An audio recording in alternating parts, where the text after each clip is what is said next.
ናክረው የቀጠሉበት ነው። ይሄንም ሰሞንም ይሄ ዘመቻ አንድነት በሚል ሲካሄድ የቆየው ትግል አሁንም በመቀጠል በተለያዩ አካባቢዎች ከአገዛዙ የተለያዩ ጥምር ሰራዊት ጋር ውጊያዎች ሲካሄዱ እንደሰነበቱ በተለይም ጎንደር አካባቢ ትልልቅ ድሎች የተገኘበት እንደሆነ የተረዳንበት በአንድ ውጊያ ላይ እስከ 150 ያገዛዙ ሰራዊት የተደመሰሱበት ውጊያ እንደነበረ በአንድ ቀጠና ዛው ጎንደር ውስጥ የአድማ በታኝ አዛዥ ጭምር የተማረከበት በርካታ የሚሊሻና የአድማ በታኝ አባላት እጅ የሰጡበት ያለ ውጊያ ማለት ነው።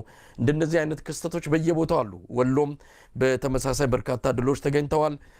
በጎጃም ያለው ሁኔታ ተመሳሳይ ነው። ያገዛዙ የድሮን ጥቃትም ተጠናክሮ ነው የቀጠለው። በሸዋ እንደዚሁ 20 ሰዎች የተገደሉበት የድሮን ጥቃት ተፈጽሟል። ገለታው ከዚህ ባሻገር እንግዲህ በዜና ወጃችን በዜናና በተለያዩ ፕሮግራሞች የየለቱን የአውደ ውጊያ ውሎ ስለምናቀርብ እዚህ ላይ ደግመን በዝርዝር ልንመለከተው አንችልም።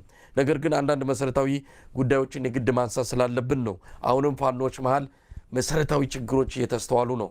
አሁንም ፋኖች ትግሉን የጎንም የላይም እያደረጉት ነው። ሁለት አይነት ትግል ከአገዛዙም ጋር በጎን ደግሞ ከሌሎች መዋቅሮች ጋርም የሚያደርጉት ትግል አንደኛ ህዝቡን እያሳዘነ ነው። የህዝቡን ስቃይ በየለቱ እያባባሰው ነው።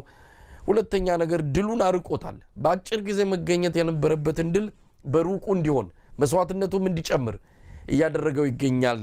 ያዝ ለቀቅ ሲያደርገው በኤግዚዮታ በሽማግሌዎች በሃይማኖት አባቶች በትልልቅ ሰዎች መሃል ጣልቃ ገብተው አንዳንድ ቦታ እየበረደ እየቀዘቀዘ ወደ አንድነቱ የሚመጡበት ሁኔታ እንዳለ እናውቃለን። ነገር ግን አሁንም መሰረታዊ የሆነ ስጋትን የሚፈጥሩ በፋኖች መሃል ያለ ፍጥጫና ወደ ግጭት ውስጥ የገባ አንዳንድ ክስተቶች አሁንም እንደቀጠሉ ይገኛሉ። ገለታው እዚህ ላይ በደንብ አስመረን መናገር ያለብን ለፋኖች እንደው ይሰሙናል ብለን ተስፋ እናደርጋለን። አመራሮቹ ይሰሙናል ብለን እንጠብቃለን። አሁንም ከልህና ከአውራጃዊ ስሜት ሳይወጡ ትልቁን ምስል ትልቁን ስዕል ማየት ትተው በትንንሽ እንጭፍጫፊ ጉዳዮች ይህንን ትግል አደጋ ላይ እየጣሉ ያሉ የፋኖ አመራሮች አሉና እዚህ ላይ እንደው ለታሪክም እንዲቀመጥልን ነው።